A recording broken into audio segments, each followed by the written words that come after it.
আমি ঢাকা বিশ্ববিদ্যালয়ের সাধারণ শিক্ষার্থী হিসেবে মনে করি যোগ্যতাই হবে আসলে প্রার্থী নির্বাচনের মাপকাঠি। কোনো দল মত বা প্যানেল আসলে আমাদের এখানে যৌক্তিক ভূমিকা। ডাকসুর আসলে সম্পাদকীয় কাজগুলো বা আসলে ভিপি জিএস বা যে কোনো সম্পাদকীয় পোস্ট কীভাবে কাজ করে এই ব্যাপারে আসলে আমাদের সম্যক একটা জ্ঞান থাকা দরকার।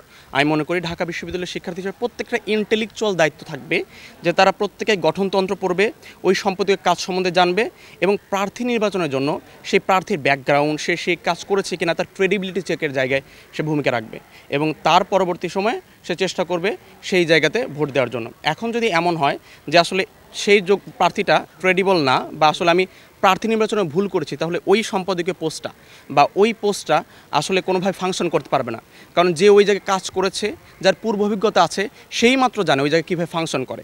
এবং যদি ওই জায়গায় পরবর্তী অন্য কেউ আসার পরে ওই জায়গায় ফাংশন না করতে পারে, ওভারঅল আমি মনে করি আমাদের এই যে ডাকসুটি একটা অংশগ্রহণমূলক ডাকসু হচ্ছে, এইটির আসলে যে মেইন উপজীব্য এটি ব্যর্থ হবে। একটা ভোট কতটুকু গুরুত্বপূর্ণ?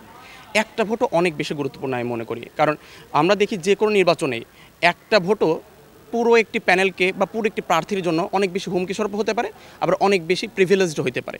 তাই আমি মনে করি আসলে একটি ভোট অনেক গুরুত্বপূর্ণ এবং প্রত্যেকটা শিক্ষার্থীর ওই একটা ভোটেরই মূল্য অনেক দিতে হবে।